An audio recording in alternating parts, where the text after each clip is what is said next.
Olá, bem-vindos, bem-vindas ao primeiro episódio de 2025 do Som da Ciência, o podcast da Sociedade Brasileira para o Progresso da Ciência, SBPC. Eu sou Janis Rocha, jornalista na SBPC.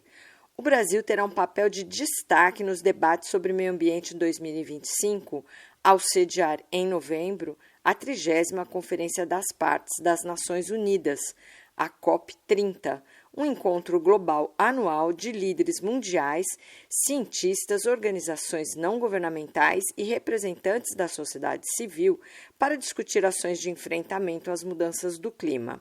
É a primeira vez que o Brasil vai sediar uma COP, mas não é o primeiro encontro multilateral de peso na área do meio ambiente realizado por aqui. Teve também a ECO 92 e a Rio+20, realizada em 2012. Na pauta da COP30 estão temas fundamentais para combater o aquecimento global, como a redução das emissões de gases de efeito estufa e o financiamento climático para países em desenvolvimento. Trata-se de um imenso desafio para o governo brasileiro, uma vez que as últimas conferências apresentaram pouquíssimos avanços na questão-chave que é a redução de emissões. Enquanto isso, a temperatura do planeta continua subindo. Para falar sobre o assunto, nós entrevistamos hoje o físico e climatologista Paulo Artacho, professor do Instituto de Física da Universidade de São Paulo e uma autoridade no assunto mudanças climáticas. Artacho também é vice-presidente da SBPC. Bem-vindo ao Som da Ciência, professor. Na sua opinião, o que podemos esperar da COP30, que será realizada este ano em Belém do Pará? Na verdade, muito provavelmente vão ser feitos avanços em algumas áreas e retrocessos em outras. Temos enormes incertezas, como, por exemplo, a eleição do novo governo americano, né? Que, obviamente, você não pode ignorar a maior economia do planeta e o segundo maior emissor de gás de efeito estufa do planeta. E lembrar que quem financiou boa parte da campanha do novo presidente americano é, na verdade, a própria indústria do petróleo e do carvão, que está interessada em acabar com a legislação de proteção de emissões de gás de efeito estufa, né? Então, são incertezas, obviamente, importantes, né? A mesma coisa no Brasil. Nós temos um Congresso que, basicamente, tenta, sempre que possível, acabar com a legislação de proteção dos nossos ecossistemas, e é um Congresso que claramente incentiva o desmatamento da Amazônia. Essas peculiaridades, digamos assim, fazem parte das políticas, na verdade, de todos os países, né? O que a gente espera é que a diplomacia brasileira, que é extremamente competente, ao longo deste ano, não só na COP30, né, negocie acordos de redução importante de emissões de gás de efeito estufa, né, para que eles sejam sacramentados e assinados na COP30. Isso é o que a gente espera. Qual a contribuição que o Brasil, como país sede da conferência, pode dar à comunidade internacional para mitigar e adaptar os efeitos das mudanças climáticas? As duas principais fontes de gás de efeito estufa primeiro, queima de combustíveis fósseis, né, alimentando o setor de transporte e o setor de produção de energia, né, como a gente já mencionou. E o segundo é desmatamento de florestas tropicais. Cerca de 80% das emissões estão associadas com a queima de combustíveis fósseis e cerca de 10 a 12% com a derrubada de florestas tropicais. Neste segundo tópico, o Brasil reduziu em 32% o desmatamento de 2023 para 2024 e em 20% de 2022 para 2023. Então, o Brasil está na direção certa de reduzir o desmatamento, inclusive tem um compromisso de zerar esse desmatamento de florestas tropicais até 2030. Então, o Brasil pode dar um exemplo extraordinário se continuar nessa trajetória e, além de parar de destruir, trabalhar pela recuperação das florestas tropicais, em particular na região amazônica. Um ponto muito importante que as pessoas, em geral, não percebem é de que o Brasil tem oportunidades extraordinariamente boas, né, de enfrentar a transição energética. Não há nenhum outro país do planeta que tenha o potencial de energia solar e energia eólica que o Brasil possui. Então, isso pode levar o Brasil a ser uma potência energética sustentável no futuro próximo, se a gente investir pesadamente em energia solar e energia eólica. Então, o Brasil pode se tornar um líder mundial em energias renováveis, rapidamente, aproveitando o nosso potencial. E o principal ponto é de que hoje o custo de implementação de geração de energia solar e eólica é muito menor do que o custo de queimar combustíveis fósseis, já que o vento é de graça e o sol atinge a gente de graça. Então, além disso, o Brasil pode aumentar a sua competitividade internacional acelerando esta transição energética e acabando com a exploração de combustíveis fósseis. Com isso, o país, primeiro, dá um exemplo internacional de que isto pode e deve ser feito, né? Com isso, o Brasil ganha protagonismo na COP30, com isso, o Brasil ganha notoriedade, além de aumentar a eficiência da sua economia, além de poder exportar energia renovável para outros países que não têm as mesmas oportunidades que a gente tem. O Observatório Europeu do Clima, Copérnicos, divulgou dias atrás que o ano de 2024 foi o mais quente da história, com a temperatura média do planeta ultrapassando 1 grau centígrado e meio acima dos níveis pré-industriais.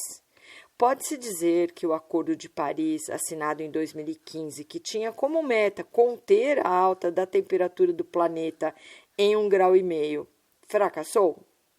Então, não significa isso, né?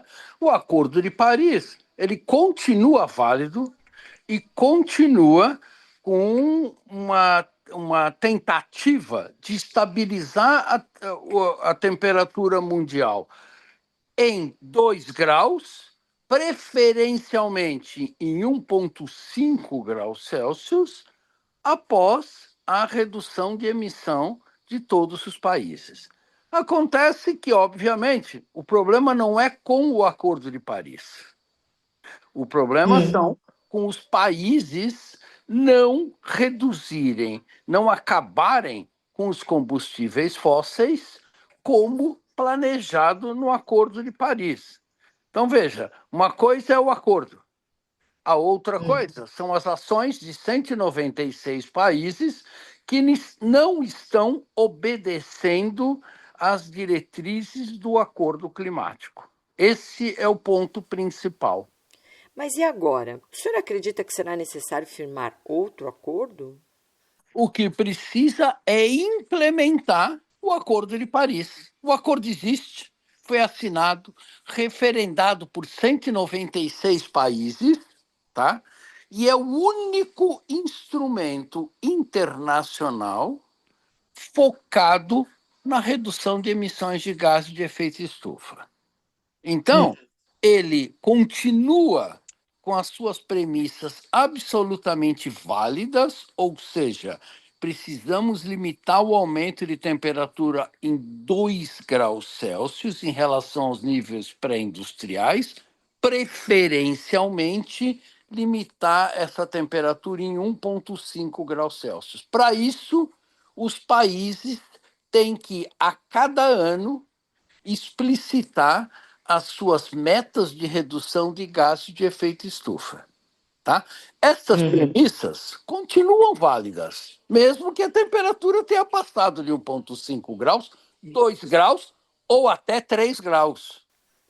Pensando na hipótese pouco provável de hoje todos os países signatários do Acordo de Paris resolverem implementar as medidas necessárias, é possível reduzir a temperatura média do planeta? Olha, essa é uma questão delicada, né? E muitos pesquisadores colocam que se você reduzir drasticamente e rapidamente as emissões de gás de efeito estufa, mesmo que a gente tenha ultrapassado 1,5 graus Celsius, é possível que daqui a algumas décadas a gente consiga voltar, reduzir a temperatura global. O problema disso é que a meia-vida atmosférica do dióxido de carbono, que é o principal gás de efeito estufa, é de alguns milhares de anos.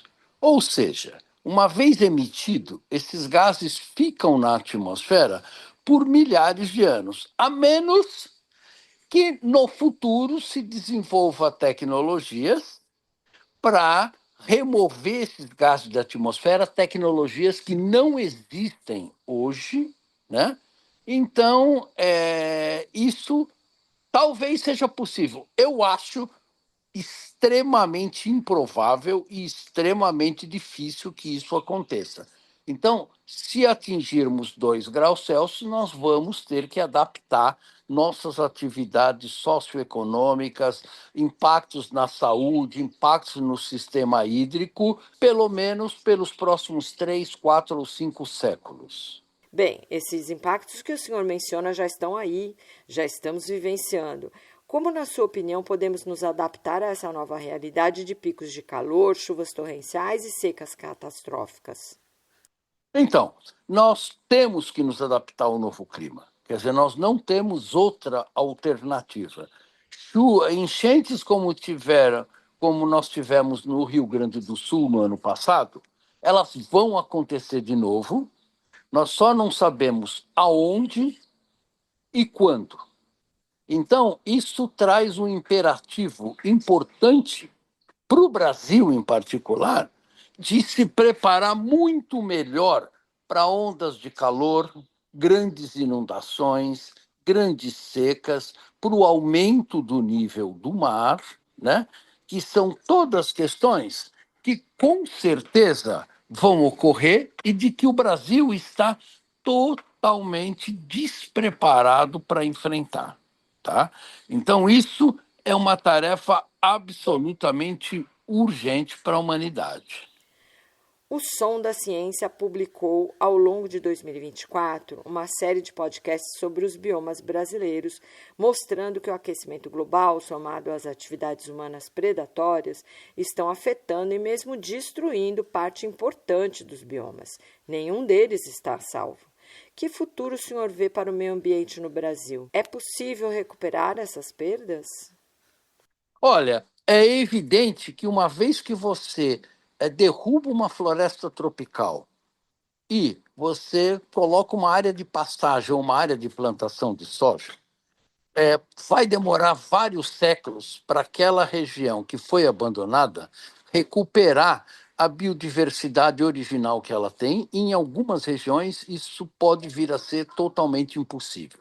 Então, alguma das destruições dos ecossistemas que estamos fazendo são irreversíveis já.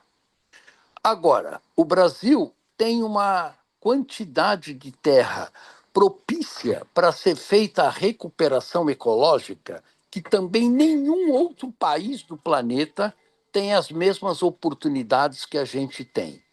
Tanto como você falou na Mata Atlântica, quanto no Cerrado, no Pantanal, na Caatinga e na Amazônia, né?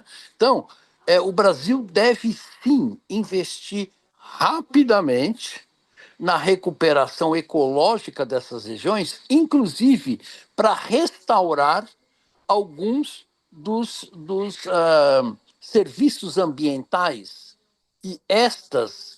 que esses ecossistemas estão fazendo.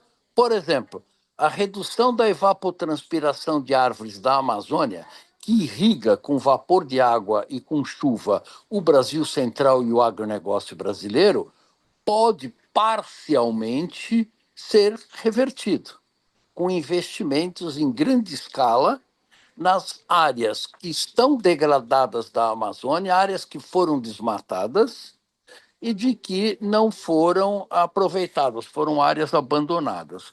Então, isso é possível, sim, e altamente desejado se a gente quiser restaurar parte dos ecossistemas que a gente destruiu. É isso, a gente fica por aqui com o primeiro episódio extra de 2025. O Som da Ciência é uma produção da equipe de comunicação da SBPC e está disponível nas principais plataformas agregadoras de podcasts. Ouça, compartilhe e assine o feed para receber todos os novos episódios. Até a próxima, tchau!